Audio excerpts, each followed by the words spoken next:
Тоа треба многу јасно и гласно да се каже, да треба да се направи разлика помеѓу поставеноста и потребите кои што ги има едно индивидуално животно, кое што е дел од фамилија и кои што, да речеме, тие се и ваши комитенти, да кажам, и како треба да биде општеството поставено во однос на популација на животни. Било да се работи популација на бездомни животни, било да се работи за фармски животни. Значи, тоа се два различна... Ги одбиваме кучињата кои што немаат идентификуван собствен. Доколку дојде невладина организација со улично куче, од тогаш може не беше Данела, може сум го барал Шилегов да дојде, зашто не собственикот, нели?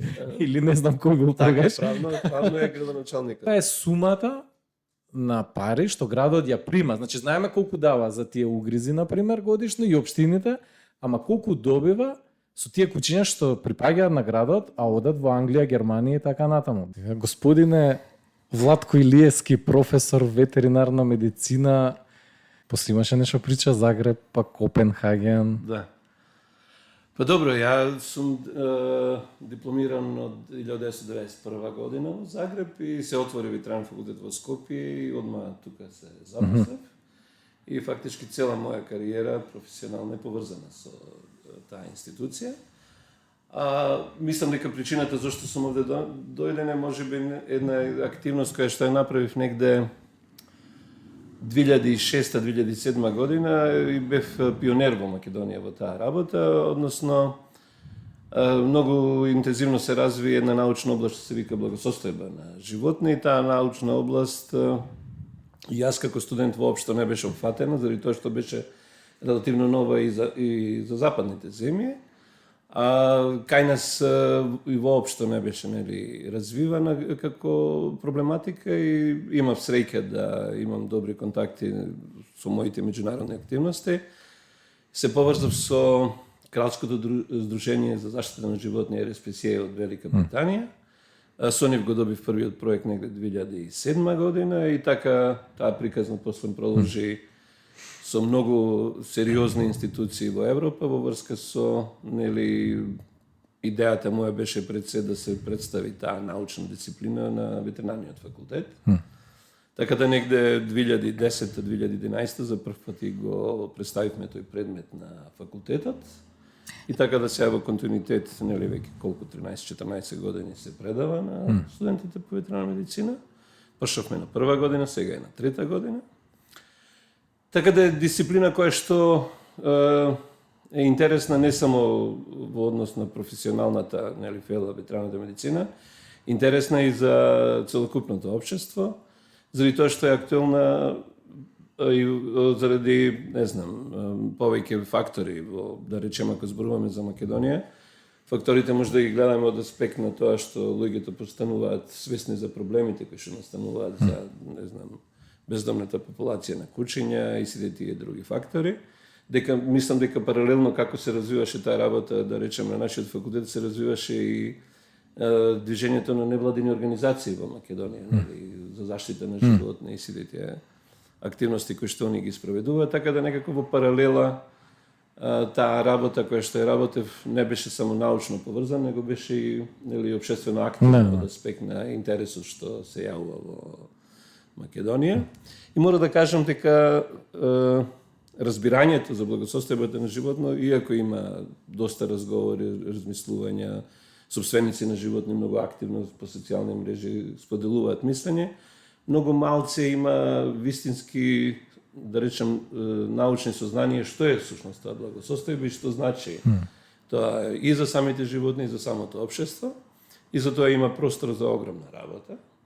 Така да не само, да речем, ветеринарната професија која што директно е засегната со дејноста и други професии како вашата професија може да имаат многу позитивен удел во сваќањето што е тоа благосостојба за животните, фактички со својата активност и промоција можат и да го подобрат самата благосостојба на животните и да ја подобрат свеста на луѓето што значи тоа за чува животно, заштита на животните и така натаму.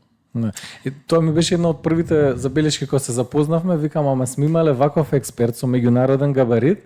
Јас лично сега дознавам, сега простата на мојата неинформираност и неукост. Добро, не беше во државата. Не бе во држава, 20 години може да Па се... и јас не бе од Јас бев тука, само да кажам, значи јас сум најверојатно еден од пионирите кои што го слушаат тој предмет. Јас се запишав во 2010 на ветеринарниот факултет, тогаш почнав со студии. Вие ми предававте, ја имав честа да ми предавате анатомија и благосостојба на животните. Значи од еден предмет како анатомија што е основен, да кажеме, за тој факултет. Овој другиот беше, морам да признам, малку во сенка тоа време. Па ја мислам дека е се уште во сенка, можем да кажем и во скоро цела Источна Европа, Југоисточна Европа, многу мал број на експертизи постои од таа работа. Ако ви интересира научниот дел, не знам дали публиката тоа ќе ги интересира, може да само кратки информации околу тоа. Значи, благосостојбата пред се е концепт, не е директно чиста научна дисциплина и во неј се влегуваат, да речем, три големи области. Едната област е како основа, да речем, на истражувањата за благосостојба е бихевиористиката. Значи, постојат одамна научници кои што се занимаваат за однесувањето на животните и какви индикатори ние може да препознаеме од различни типови на однесување, што значи тоа како експресија на добра или лоша благосостојба за животните. Тоа е едната наука. Другата наука е законодавство. Мора да кажам дека кај нас една сила која што воведе поголем интерес за благосостојба беше воведувањето на некои европски закони, заради нели желбата да станеме членка на Европска унија и во врската да ги имплементираме тие закони, така да многу институции во земјата почнаа да се занимаваат за таа проблематика. И третиот фактор или третиот дел од овој интердисциплинарен концепт на благосостојбата е етиката.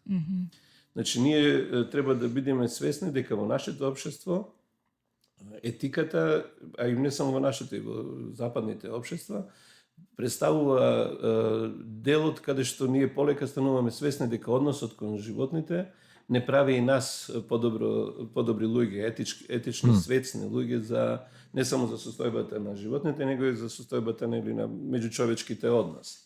И мислам дека етиката е делот од благосостојбата каде што оваа научна област која што јас ја развивам фактички ја преминува границата од науката кон општеството. Имајќи ги во обзир сите овие етички дилеми во смисол како се чуваат животни, како се чуваат кучињата, каков однос имаме кон кучињата кои што се на улица, тоа подразбира дека во општеството треба да бидеме свесни дека пред се ние треба да имаме етика кон самите животни, потоа и да го организираме како факт.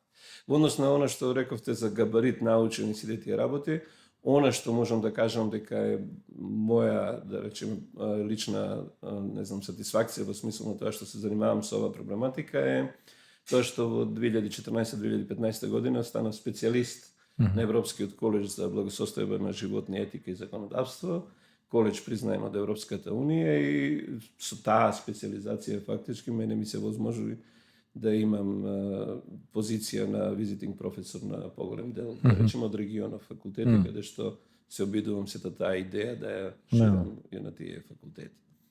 Мора да кажам дека, не знам, позната е синтагмата на Махатма Ганди, секое општество се развива онолку колку што ќе има подобар однос кон самите животни. Тоа е на негова позната реченица. И мислам дека сите ние кои што се занимаваме со животните на овој или оној начин, може да дадеме придонес да го развиеме нашето општество во смисла на тоа да бидеме повеќе свесни, подобро, едноставно да бидеме подобри луѓе во нашето општество, ако тие, не знам, етички стандарди ги применуваме во нашето општество. Сега има една партија француска, мислам ја што имам и нивна националност, добивам мејлови од француска амбасада на сите кандидати кои има избори, и сега добивам мејл од партија на домашните миленици, заштитници на животните, мислам, у глобала. Тоа е како официјална политичка партија? Да, политичко движење, и сега те прашам, дали во Европа има други такви или ова е Франција исклучок? Зашто во нивната, баш ја читав брошурата, беше баш она што го кажеш, таа беше смислата дека колку повеќе се бориме за правата на животните, толку повеќе се бориме за правата на луѓето. Тоа е од етички аспект, мислам дека е потполно, се сложувам со таа идеја.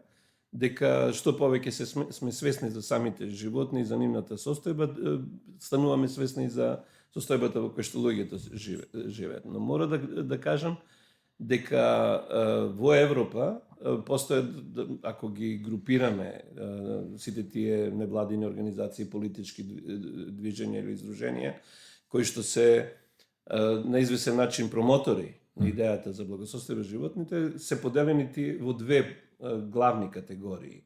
Една категорија е оние кои што го земаат правецот за така наречениот либерализам или слобода на животните, кој што либерализам фактички подразбира дека употребата на животните од страна на луѓето треба да биде што е можно повеќе на минимум сведена. И тие се, да речеме, повеќе, да би го потребил зборот екстремни, во смисла на тоа да нели, што е можно повеќе да се забранат употреби на животните. Во тие групации се, да речеме, луѓето кои што се вегани. Значи, едноставно ја промовира таа идеја и таа идеја, мора да кажам, на известно ниво е и пробиена и во регуларните законодавства и во Европа и во Македонија кај нас, например, кај нас е забранета употреба на животни во циркус. Тоа во нашето законодавство тој стандард е воведен. Тој е комплетно превземен на европски стандард. Тоа значи дека не може циркус да дојде во Македонија? Со живи животни. Значи забрането е да се употребува животно во циркус. Тоа е воведено од кога постои законот за благосостојба кај нас, претпоставувам. Па не знам се точно која година е воведен. 2014, колку што знам, законот официјално излезен. 2017 е последната верзија. Така. Али не знам точно која година, али знам дека е Од тогаш се забранува, затоа што јас памтам кога бев многу малечка, тогаш уште имаше циркуси со животни кај нас. Да. Не, сега е забрането. Тотално Не забрането. само кај нас, мислам, скоро во цела Европа. Така. Нели се смета дека употребата на тие животни е против нивната природа и дека нели е пред се малтретирање. Ја би да го сватиме тој принцип, многу убав пример е, јас тој на моите студенти го кажувам, во смисол на употреба на животни во научно-истражувачки цели. Во 2012 година е донесена законска регулатива во Европа. Овие парфеми, што се за луѓе, е забрането да се тестираат на животни. Нели, да речем парфемот дали има некаква еритирачки фактор на кожа или на очи или било што. Тоа тестирање порано се вршело на животни. Од 2012 тоа е забрането. Знаете кој е образложението зошто е забрането? Заради тоа што парфемите не ги употребуваат животни.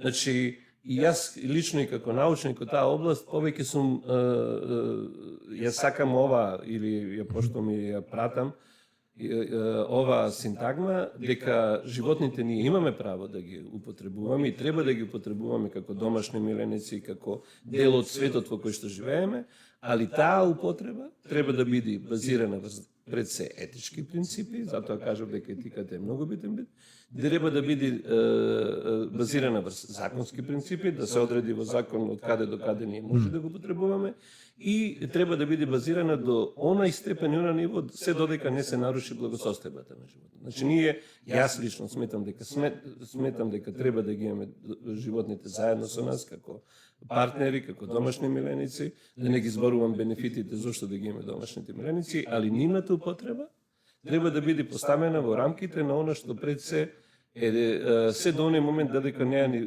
нарушуваме нивната природна состојба. Се некој ќе каже, па сега куче кој што живее во стан од 60 квадрати, му е секако нарушена природата. Тоа го дискутиравме претходното видео кога го снимавме, дека малку се измеша работите во поглед на тоа дека пријатели на луѓето сега повеќе стануваат животните. Меѓутоа, дали со тоа ние ја нарушуваме нивната природа? Баш тоа го дискутиравме. Како да процениме ние дали животните се сега, особено за кучињата зборавме конкретно, посрекни во таква средина, особено за работните кучиња, да. Дали се тие посрекни во таква средина која што е тотално неприродна за нив? Не можеме да кажеме дали се посрекни или не се срекни. Тоа кучињата природно се фактички нив природен водач им е човекот и не можеме да кажеме дека живењето на тие животни со човекот им е нарушено на нивната природа, заради тоа што е дел од нивната природа. Тоа е еден фактор. Друг фактор кој што е исто така битен е можноста на адаптација. Кучињата се едни од ретките животни на земјинава топка кои што живеат и на минус 50 и на плюс 50 степени Целзиус. Значи имаат голема можност на адаптабилност во новонастанати услови. И сега ако вие имате куче кое што живее во 60 квадрати стан, тоа е, не знам, од 2-3 месечна возраст па до својата смрт живее во тој стан. Ние може да дискутираме кој е нивото на адаптабилност на тоа животно да живее во тој простор. Не можеме да ја исклучиме 100% можноста дека тоа стварно се адаптирало на такви услови. Ние ги знаеме кои се природните потреби на кучето, да се дружи со други животни, да живее во група на животни. И тоа, како собственици, ако го чуваме во такви услови, ние тоа треба да му го овозможиме. И тоа треба да го се овозможи што е можно порано во неговата возраст, да вика е 2 или 4 месечна возраст, во смисло тоа да се навикне да научи тој начин на живот, односно неговата социализација. И потоа останува нели повторно од врската на собственикот да ги задоволи сите оние потреби кои што ги има како куче. Не знам, ние кога разговаравме, кога се видовме, ако не се лажам, имаше некој ивент во градски парк на љубители домашни миленици, па таму имаше домашни миленици кои што беа, например, облекувани во најразлични да, имаше маскенбол, па имаше шатирани со различни бои и тие работи. Ја лично сум многу против тоа. Не значи тоа дека тие луѓе не ги сакаат тие кучиња, сигурно ги сакаат и они ги познаваат, живеат со нив, знаат кои им се потребите на кучињата и им ги задоволуваат тие потреби. Али секогаш треба да се прашаме кога нешто правиме врз кучињата, дали тоа таа иницијатива што ја правиме заради наша потреба или заради потреба на нашиот домашен миленик. Оно што рековте дека во денешно време луѓето повеќе им се пријатели кучињата како другите луѓе. Тоа е нели отуѓеност во нашето општество и тие работи. Прашањето е за потребата и секогаш на прво место треба да ни биде пред се потребата на кучето. Ако кучето има потреба да има водач како е собственик и го прати, таа потреба треба да ме задоволиме. Али секако да ги пратиме и неговите вистински они биолошки потреби кои што ги има како животно. Така. Останавте без прашање. Кога се запознав со или мене беше дилемата во смисол на тоа нели грумингот, чишањето и тие работи е активност која што може да се гледа од повеќе аспекти. И она што ја поддржувам активноста од аспект на здравствениот, хигиенскиот аспект е она која што мора да го добие домашниот миленик и таква активност е, мислам, за поздравување и треба да се практицира од собствениците на домашни миленици. Она што е дискутабилно е услугата која што собственикот ја бара од таквата професија. Дали некогаш може да ја премине или надмине потребата на животното и дали постои стандард и дали постои не знам ниво до каде вие можете да одите со барањата од нивна страна. Оти може човекот да има фикс идеи во желбата што како неговиот миленик.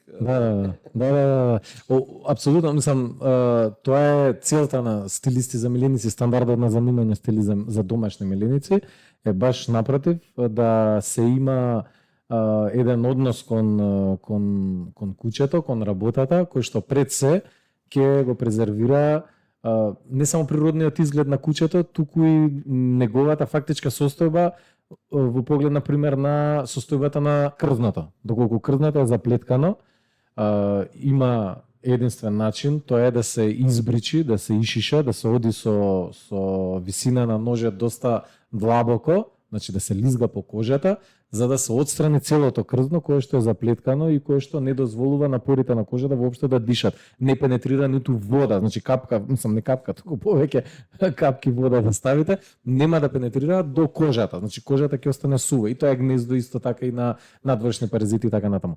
Меѓутоа, другата метода која што за жал се применува во одредени салони и во Македонија, а и на други места во светот, ама се поретко, тоа е расчешлувањето, расплеткувањето. Тука, например, немаме ние стандард, немаме точно објаснување, затоа е и работата на оваа асоциација што ја формиравме, да се доведе, да се договориме ние во фелата, до каде може ние да расплеткуваме, затоа што реално има делови од влакно, од крзно и заплетканица што може да се расплетка, тоа го знаат сите со подолги коси, дека во еден момент ќе се ја расчешла својата коса, никој не се ја бричи главата затоа што неколку сати или еден ден, например, не бил идеално исчешлан. Меѓутоа, во други моменти тоа веќе станува навистина болно за куќето, че се прават рани, куќето пишти, после тоа целото се тресе, има страф, има верзија, после тоа развива и агресија кон самиот чин на стилизирање и така натаму. Ние се соочуваме со таа проблематика затоа што за да му удоволат некој на собственикот поради тоа што он не го чешла, а мора да го чешла секој ден, а сака сепак таа коса да биде расплеткана и убава и долга. Во тој случај, да, некои за жал се нафаќаат се уште да ги расплеткуваат и тука веќе одеме против благосостојбата на кучињата.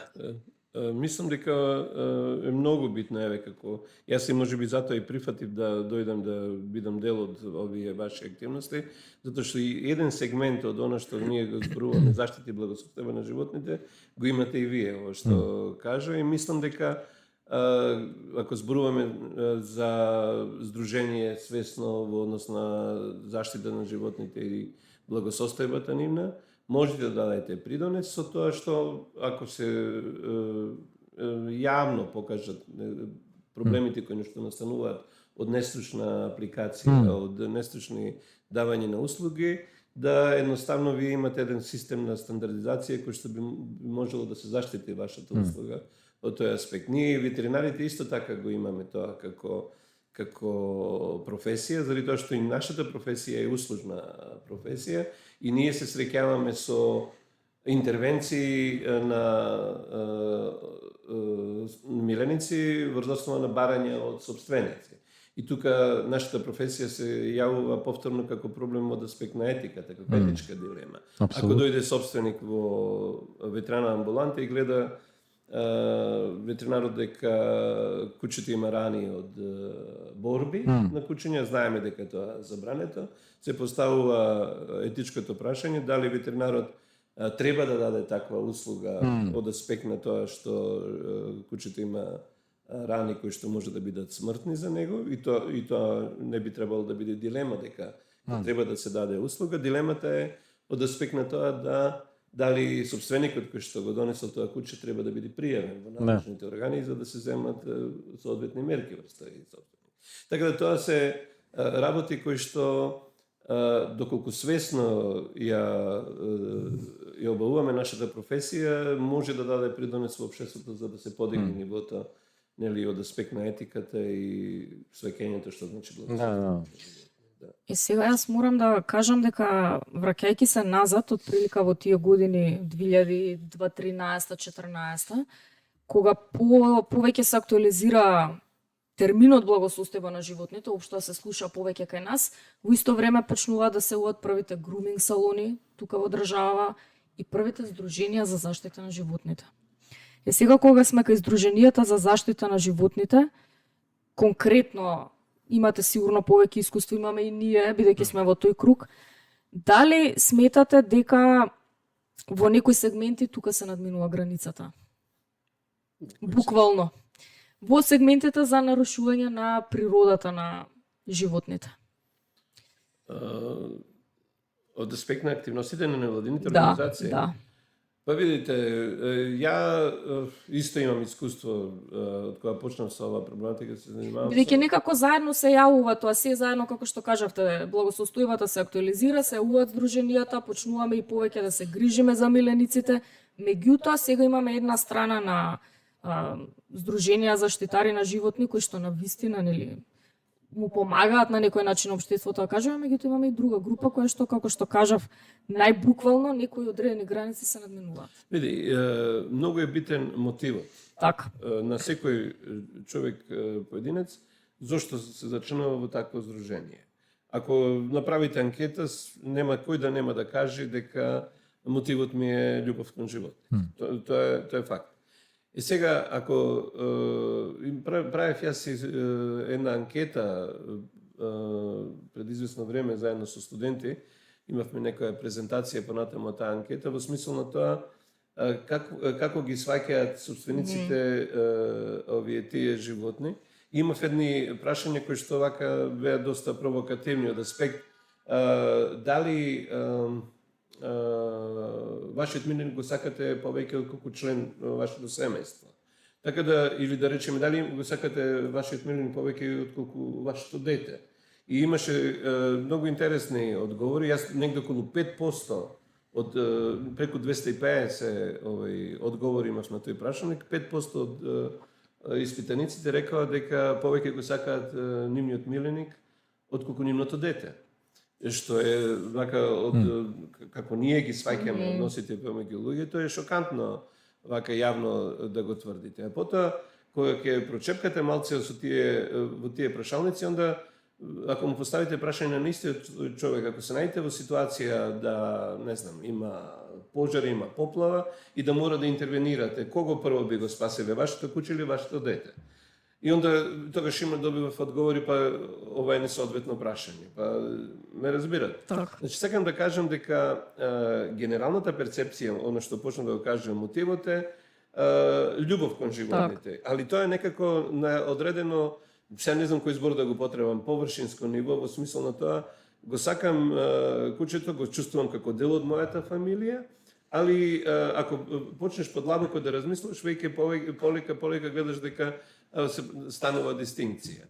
Зошто ова го кажав? Во однос на невладините организации. Јас цело време се прашував и се прашувам и ден денеска. Имаме, не знам појма колку има невладини организации и здруженија. Ама еве вие сте ветеринар, да појдеме на фармите во Македонија. Зошто никој не се буни, какви услови за живот имаат тие животни? Фармските животни. Значи мотивот, повторно се враќам на почеток, е генерално за љубов кон животните, етички однос кон животните, благосостојба на сите животни или љубов кон домашните миленици кон кучињата. А ако зборуваме кон љубов кон домашните миленици и кучињата, и тука има дистинкција. Дали ние кучињата ги сакаме заради тоа што јас имам добар миленик, па знам што значи да сакаш куче, знам какви односи можам да развијам со него. Па затоа сега е да јас сум член на здружението и јас ги сакам генерално сите кучиња. Тоа не е точно. Односот на човекот кон домашниот миленик е исто како и однос кон член на фамилијата, во смисол на тоа дека јас ова куче го сакам како член на фамилијата и се ќе направам за него. Имаме ние искуство како ветеринари, доаѓа собственик на куче и он не прашува колку кошта интервенцијата, јас сакам да го лечам тоа. Али ако го истиот тој човек ќе му го поставите прашање, па добро, ако видите куче на улица бездомно и повредено, дали би ги дали истите пари за тоа куче? Прашањето е сигурно нема. Па, ама тоа е исто да речеме, нели, имате вие фамилија и нели, некој член од вашата фамилија, вие ќе дадете пари за лечење, нема да дадете пари за сите. За било кој така. Така тоа е многу битно во однос на однесувањето на невладините организации, оние кои што се промотори за заштита на животните, кој е нивниот мотив и која е нивната цел. Ако е нивниот мотив и нивната цел да се подобри благосостојбата на сите животни, тогаш и нивните активности треба така да бидат дизајнирани за да се подобри благосостојбата.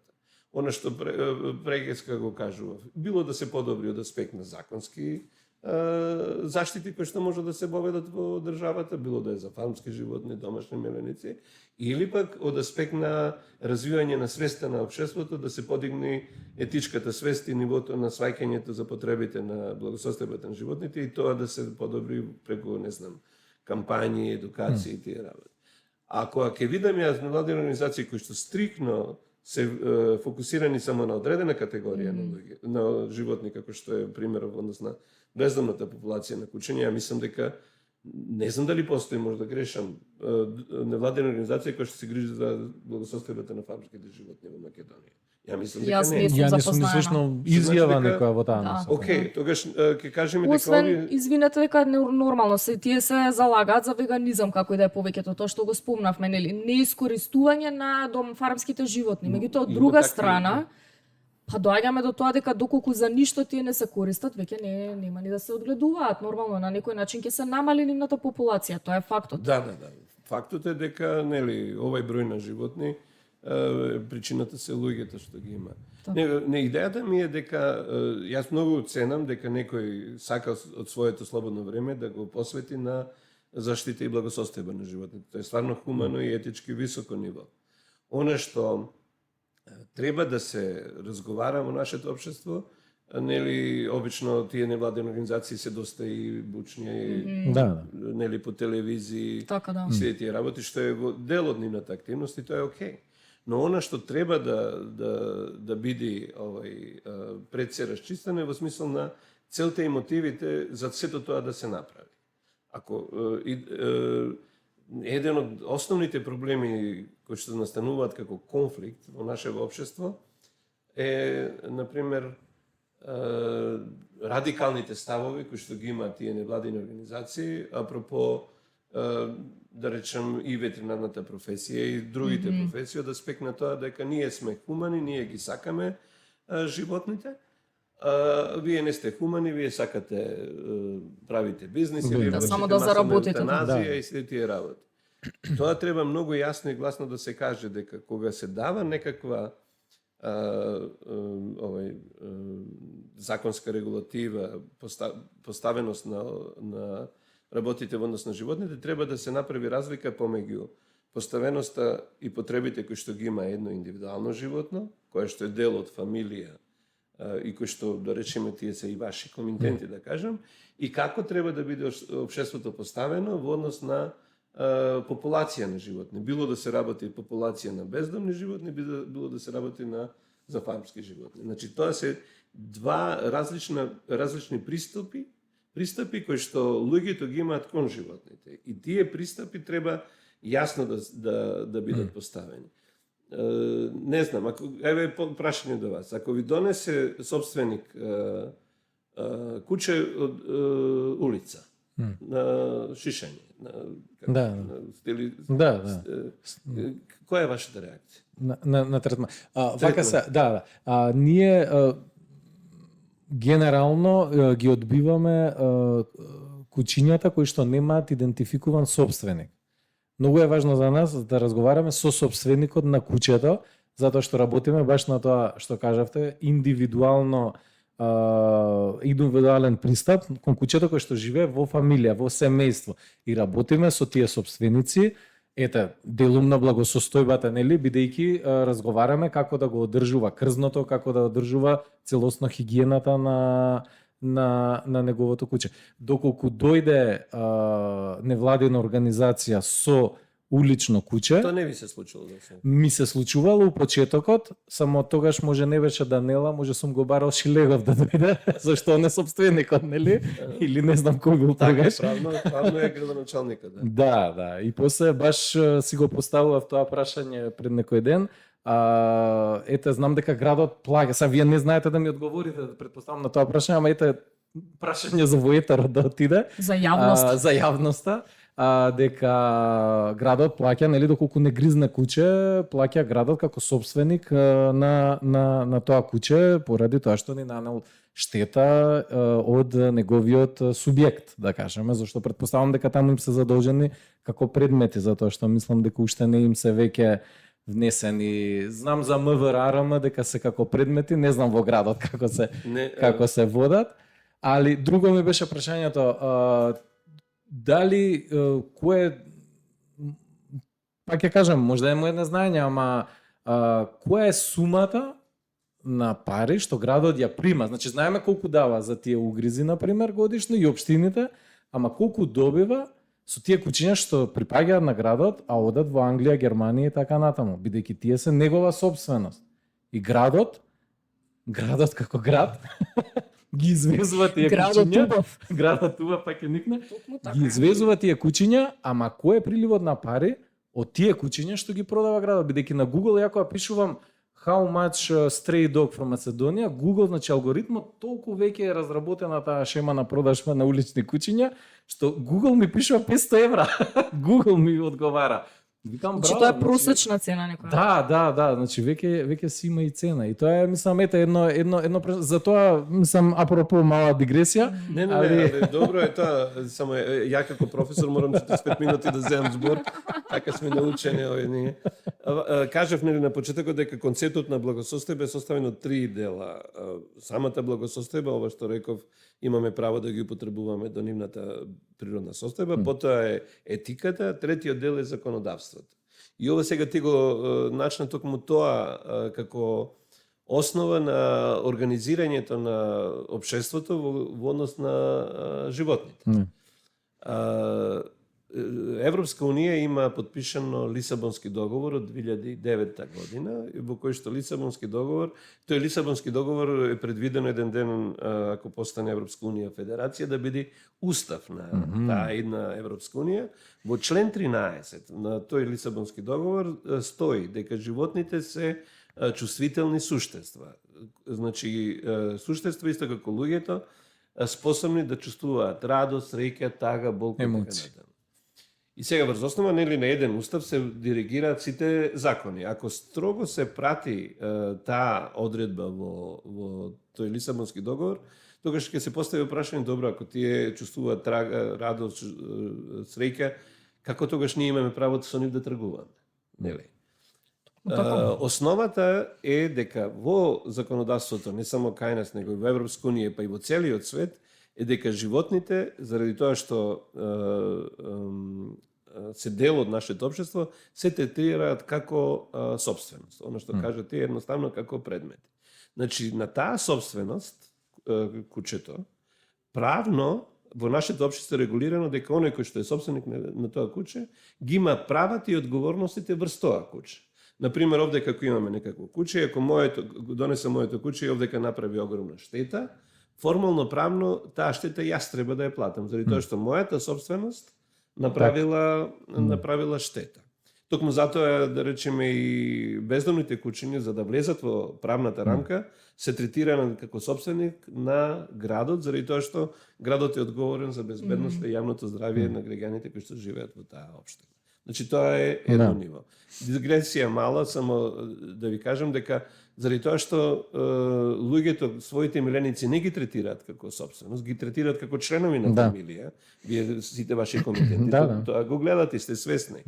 И они имаат многу високо етичко ниво кон тие животни. Тогаш има земји во светот, посебно во Соединетите американски држави, каде што мислам дека и во англосаксонскиот свет, тие животни, таа категорија на животни не се третираат како собственик, него се третираат со законите за семејство. Значи имате примери нели во англосаксонскиот свет дека својата куќа е оставил на мачката и тие работи. Значи таму постои правна рамка во тие земји да ако веќе кучето вие го третирате како член од вашето семејство, тогаш има и правни обврски, али и права на тоа куче кое што е дел од вашата фамилија. Тоа не е случај во Европска унија, не е со европското законодавство, не е случај ни нели со нашето законодавство. Европското законодавство животните ги третира како собственост. Ако веќе ги третира како собственост, тогаш во правните регулативи таа собственост исто се регулира како и останатите предмети. Значи, ако е предмет на трговија, тогаш, ова што кажавте во смисол на заработка на кучиња во домување и тие работи, во европската регулатива е исто така регулирана како сток, како роба која што се продава. И сега, во 7 декември 2023 година, значи пред 6 месеци, за прв пат во Европска унија излезе нов закон за благосостојба на домашни миленици, што до сега не беше случај. Тоа е предлог закон, уште не е усвоен, Али тој закон буквално проблемите со кучињата ги третира како пазарна вредност. Например, сите одредби во тој закон се поставени така да ако вие продавате одреден предмет, тој предмет треба да има одредени стандарди и треба тој предмет да ги задоволи потребите на потрошувачите. Значи, ако јас купам куче, значи ја правно сум потрошувач, јас сум консумент, во смисло на тоа како се вика, во трговско право дека сме во правно-економските односи, јас давам пари и за тие пари ја треба да добијам продукт. И тој продукт треба да биде безбеден, тој треба да биде здрав и јас нормално треба да бидам задоволен од тој продукт. Можда ова сега што го кажувам звучи грубо, али во правниот свет токму така е регулирано односот кон кучињата. Да не се лажеме, кучињата представуваат огромен бизнис, заради тоа што тие се цело време предмет на продажба и купување и таквиот пристап е многу исправен. Се додека кучињата ќе се третираат како собственост и како предмети во пазарот, мора да биде така регулиран. И тоа е, кога ќе малце подлабоко ќе размислите, сепак е тоа од аспект и на заштита и благосостојба на животните. Например, во овој закон се дадени решенија, односно регулативи во смисол на стандарди кои што треба да ги исполнуваат одгледувачите пред да ги пуштат во промет своите производи. Кои се тие стандарди? Стандарди се од аспект на здравствена заштита, нели тоа кај нас е тоа веќе воведено во смисло на тоа да мора да биде вакцинирано, веснело и не знам што уште не. Али сега во новиот закон од Европска унија се воведуваат и стандарди од аспект на потреба или обврска на одгледувачот пред да го пушти кучето во промет да биде социализирано. Значи да помине одредена обука. Многу важно. Заради тоа што ако јас купам производ, купам куче, тоа не е добро социализирано, ја по 2 месеци тоа ќе го пуштам на улица, не знаејќи што да правам со него, нели ми прави дома проблеми во станот и така.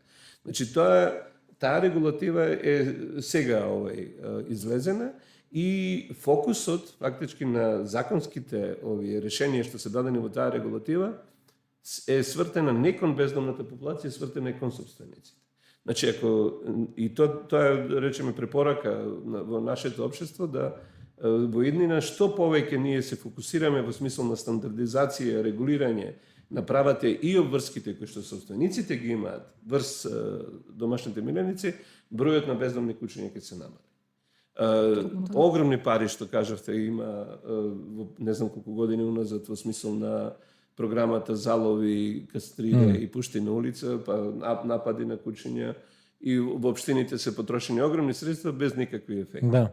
Тоа треба да остане како активност со воведување на нови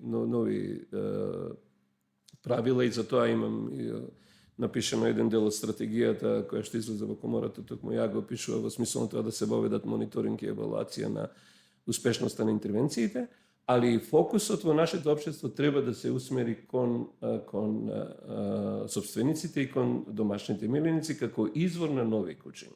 Убаво поставите прашање. Еве, ја би поставил, сега сме овдека во општина Центар. Да. Да појдете утре да појдеме кај градоначалникот на општина Центар и да го прашаме колку жители има општина Центар. Ја мислам дека он ќе каже колку жители има, попис, колку има имоти и така натаму. Ако го поставите прашање колку домашни миленици има во општина Центар, не сум сигурен дека ќе добиеме одговор. Ако општината прави некаква и урбанистички планови, и стратегија во смисол на животот на граѓаните во таа општина, паралелно треба да има и за животот на домашните миленици. Било да е во смисол на обележувањето, идентификација, регистрација, каде кучињата ќе се шетаат, паркови за тие кучиња и си тие работи. Да не зборуваме дека во голем дел развиени земји од Западна Европа на тој начин е воведен системот на оданочување. Ако јас живеам во зграда, мојот собственик има 2 кучиња, немам нити едно куче, па тој собственик прави повеќе... Точно. Има потреба од повеќе интервенции од општината во смисол на чистење и така натаму. Тој собственик би можел и да плаќа одредена средства на данок кои што ќе му ги задоволи тие потреби пред се потребите на неговиот миленик. Така да ние во нашето општество добро е што зборуваме прво како етика, како свест, колку ние добро ги сакаме животните да спекнат невладините организации, али повторно ќе се вратам пред се отворено да дискутираме мотивот, целта на здруженијето. Зошто ние се собравме да правиме невладина организација? Или сакаме, ова што рече ти, да сакаме комплетно слобода на животните и тие, оно што го викам јас, луѓе кои што имаат за себе сметаат дека имаат високи етички вредности и сметаат дека луѓето не смеат воопшто да ги употребуваат животните, да не кажам радикални ставови во смисол на односот кон животните, или пак имаат желба да ги подобрат условите во општеството за животните преку решение, било да е законски решенија или пак било да е подигање на свеста за подигање на етичките вредности во самото општество. Така да тоа е многу битно. Доколку мотивот е заработување на пари, тогаш нешто што да зборуваме повеќе, не е благосостојба, тоа е бизнес. Излегуваме целосно затоа невладината не сме профитна. Нашиот закон за благосостојба на животните, член 2 во целите е токму тоа што го кажавме, значи многу кратко и јасно, животните да бидат третирани како свесни суштества на начин најсоодветен за да се покријат нивните потреби. Сега во формирањето на овој закон нели влегуваат луѓе кои што се авторитетни од пред се нашата агенција за храна и ветеринарство, ветеринарни доктори, но и невладини организации. Тие се вклучени. Едно членско место да кажеме го држат невладините организации. Меѓутоа, јас колку што знам, овде не се вклучени биолози. Тогава го дискутиравме со Илија, ние некако ги тргаме на страни, иако можеби тие се најспособни за евалуација на популацијата на одреден вид. Што мислите за тоа? Па биде, експертизата се би требало, било каква експертиза, би требало да биде дел од тие активности. Зошто како професија, ветеринарната професија е ставена како носител на целата дејност, е заради тоа што интервенциите кои што ние ги правиме како професија пред се дизајнирани за да се даде здравствена заштита на животните. А кога ќе се дава здравствена заштита на животните, се дава и здравствена заштита на луѓето, да спекнат заштита на јавното здравје, ширење на заразни болести и така натаму. И во сите законски решенија ветеринарната професија е носител на реализирање на таа законска дејност. И во тој аспект затоа е партнер. А било каква друга професија која што има одредени сознанија, да речеме ова што кажуваш како биолозите, они може да бидат партнери од аспект на научните истражувања кои што ги прават, било да е популацијска, биостатистички податоци, било да аспект на бихевиористиката, да речеме да најпознатите светски бихевиористи или оние научници кои што ја поставиле стандардите на бихевиористиката се биолози, не се ветеринари.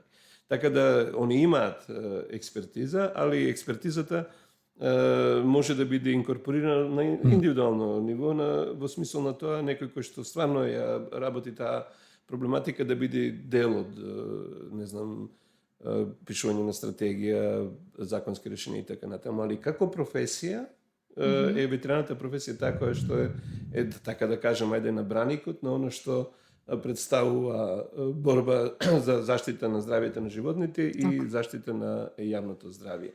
Единствена професија што има таа експертиза и компетенција е ветеринарната професија. И затоа сите решенија во Европска унија, па и во светот во смисол на благосостојбата на животно се поставени од аспект на интервенциите кои што ветеринарите ги прават. Така. Колку бихевиористи постојат кај нас? Сметате ли дека се во мал број, дека треба повеќе луѓе да се ангажираат? Не знам ова колку јавност ќе го гледа, 0. Значи, јас колку што знам, не знам, може би меѓу биолозите дека има. Знам некои колеги, колешки кај нас кои што имаат одредени... Добија признание како бихевиористи. Имаат сертификати и тие работи. Не сум свесен за нивото на нивното, се извинувам, некој може би ќе биде навреден од што кажав 0. Сигурно има некој кој што се занимава на одредено ниво, али во она фела во која што јас се дружам, значи во научниот свет, ние се уште немаме човек кој што стварно би е почнал својата кариера после дипломирањето во смисол на развијање на тие техники од аспект на проценка на благосостојбата преку проценката на однесувањето на животните. Една од главните алатки на проценката на благосостојбата на животните е бихевиористиката. Има обиди, и тоа не се штетни обиди од аспект на тоа да партнери во тие истражувања бидат собствениците. Не знам, и вие сигурно се среќавате кога ќе имате такви комитенти во вашата дејност. Собствениците многу добро ги познаваат бихевиористичките индикатори кај своите миленици, било да се позитивни, да се негативни, и тоа може многу да ви помогне во вашата работа, исто и на ветеринарите.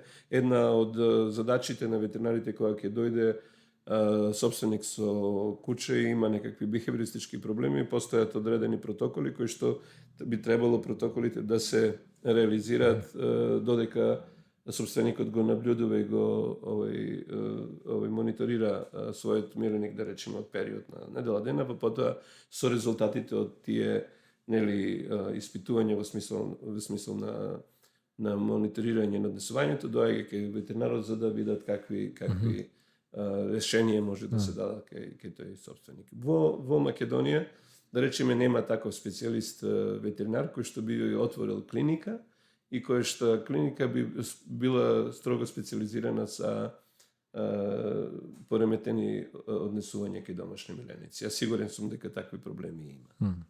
И сега, доколку се наложени или да се спроведе овој европски закони, доколку стигне и до нашите простори за проценка на степенот на социализација на кучиња, кој ќе го одредува степенот на социализацијата на кучиња? Па би требало ветеринарите да го имаат тоа како сознание, заради тоа што ние во наставниот план и програма имаме презентирање на одредени тестови на социализација. Мислам дека одредена група на кинолози во Македонија има доволно знаење од таа проблематика и може да одредат степен на социализација кај кучињата. Повторно ќе кажам, тоа е комплетно нова и засебна наука за која што треба да има стварно посветеност и за жал не само кај нас, ја можам да кажам од цела Источна Европа, јас многу малце сум сретнал луѓе, барем во оние кругови јас кои што се движам, кои што ја познаваат проблематиката на бихевиористиката и социализацијата кај домашните миленици. Ова што кажав за новата законска регулатива, постојат готови решенија во смисол на тоа да се воспоставени протоколи да домашните миленици во периодот од 4 до 12 недела возраст, нели поминат одредени протоколи за социализација на животни, и тие протоколи секоја одгледувачница треба да ги има имплементирано во својата институција, нели кога ќе има нови кученца нели за продажба, во таа возраст мора да ги помени тие протоколи и откога ќе ги промени тие протоколи, тие кучиња потоа може да бидат пуштени на пазарот за продажба. И тоа би требало, ако дојде еден ден да оваа законска регулатива се имплементира во нашата земја, да го контролира и да го воспостави како систем на мониторинг Агенцијата за храна и ветеринарство, ветеринарната инспекција. Така. И сега спомнавме неколку пати одгледувачници. Дел од оние сегменти кои што ги спомнавте беа доставени до ветеринарната комора беа многу убаво наведени, ограничување на тоа што е одгледувачница и дека сите оние кои што сакаат да ги размножуваат своите животни, своите миленици, би требало да бидат регистрирани како одгледувачници. Да, па ја мислам дека и во актуелниот закон за благосостојство има член каде што пишува дека се одгледувачниците се регистрираат. Треба да се регистрираат. И можда и се административно се регистрираат, не знам точно дали се регистрираат или не се регистрираат. Меѓутоа сведоци сме нели на луѓе кои што не се одгледувачи, а го размножуваат својот миленик и да, значи, она што го кажав сега овој закон што е излезен во Европска унија, токму тоа се обидува да го регулира. Не е доволно само вие да напишете член во законот, одгледувачниците да треба да се регистрира. Точка. Значи, треба да се постават дополнителни стандарди, било во закон, било во правилници. Ако некоја одгледувачница се регистрира, тогаш точно треба да биде пропишано што таа одгледувачница треба да содржи во рамките на незината дејност, од аспект на услови на држење, хранење, овие протоколи за социјализација, идентификација, регистрација нивна и стандарди за рекламирање и продажба. Значи, вие ако сакате да рекламирате ваш производ кој што вие сте го направиле, во овој случај куче, вие треба да пропишите во земјата на кој начин тоа куче треба да се рекламира. Кои информации вие за тоа куче треба да ги даете. Чак што више треба да имате стандард или пак, ајде да не кажам, едукативни кампањи, кои прашања собствениците, идните собственици кои што сакаат да станат собственици на домашни меленици, треба да ги постават на одгледувачот кој ќе го купува тоа куче. Оти он, ако купувате вие iPhone, нели, вие знаете кој стандарди ви ги буди тој производ, па истото важи и за ова. И не само тоа, него вас ви се потребни информации за таткото и мајката на тоа кученце, за леглото, од многу аспекти, од аспект на тоа дали има добиено, не знам, цацип, или не знам какво нешто, али и од аспект и на здравствената заштита, од аспект на бихевиористиката. Вие ако купите куче, да речеме исто така секој различни раси на кучиња имаат различни карактери, нели? И постојат протоколи во светот да ако вие сакате да купите одредено куче, одите во клиника која што се занимава со бихевиористика и они имаат воспоставено прашалник да го откријат вашиот карактер, кој е вашиот темперамент и врз основа на тоа да ви препорачат слушате за вашиот темперамент, вас ви одговара шарпланинец. Не знам што карактер. Многу сте елегантен, како чивава. Така да постојат такви протоколи и ова што го кажавте, ако не знам, центри за груминг немало пред 10 години, можеби вакви центри за бихевиористика нема се уште, али како ова Да, потребата е тука. Треба да има. Ќе се воспостават и такви стандарди. Али ние пред се треба да го смениме мајнсетот и еве затоа дојдов да помогнам. Фала. Во тоа и така. Да. Супер, фала многу. Супер, одлично. Имаме уште прашање. Ја мислам дека можеме тука да прекратиме, баш беше Само како секунда. заклучок.